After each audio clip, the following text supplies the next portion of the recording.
10e congrès de l'Association des enseignants des sciences de la vie de la Terre, ASVT Maroc, représente pour elle une occasion, vraiment une opportunité, pour d'abord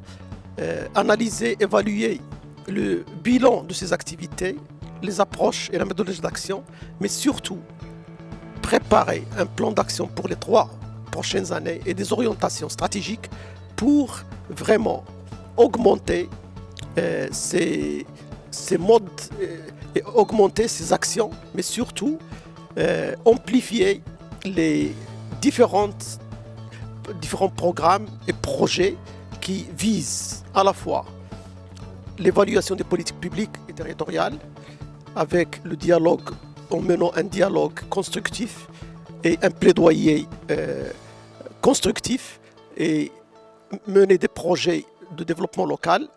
encadrer, mobiliser, sensibiliser l'ensemble des citoyens, mais aussi des acteurs et des élus. Pourquoi ? Parce que les enjeux sont énormes durant les 10 prochaines années, 2010-2020, et aussi les défis sont de plus en plus complexes et la réponse à tout ça ne peut pas se faire dans le modèle de développement actuel. Et donc, dans ce cas de figure, les engagements du Maroc, les ODD, mais aussi les NDC pour les 10 prochaines années exigent que tous les acteurs, y compris la société civile, revoient leur manière de faire. Et l'ASVT, avec les 40 sections dans les 40 villes du Maroc, elle mène des actions de plus en plus grandes, de plus en plus coordonnées au niveau territorial pour donner de l'ampleur et aussi agir aussi bien sur la législation, sur les institutions, mais aussi sur l'éducation, la communication et la mobilisation, en utilisant les réseaux sociaux et en utilisant les différents moyens qui touchent à la fois les jeunes, à la fois la population active. Et c'est pourquoi on a organisé des ateliers préparatifs et on a préparé des fiches vraiment d'analyse et des recommandations qu'on va traiter ensemble, mais aussi ce sera l'occasion de renouveler nos structures et avoir encore du sang neuf avec une jeunesse qui prend le flambeau dans un certain nombre de régions et de villes. Et l'enjeu, c'est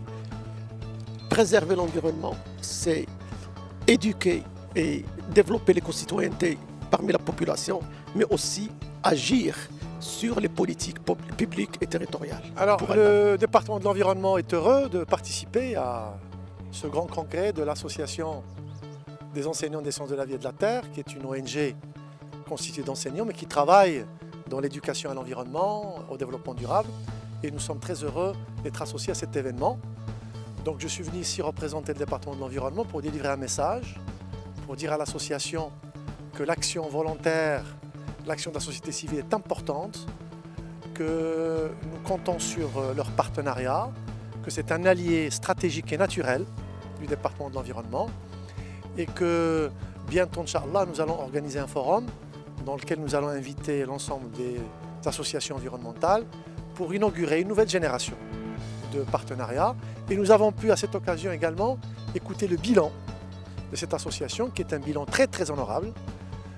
à la fois au niveau des écoles mais également au-delà, parce que c'est une association qui travaille avec la population et qui depuis quelques années mène des actions au-delà de l'éducation à l'environnement, mais des actions de développement durable. Et donc nous avons été très satisfaits de ce bilan. Nous les avons félicités et encouragés à donner davantage et à être un acteur partenaire des pouvoirs publics pour le développement durable dans notre pays.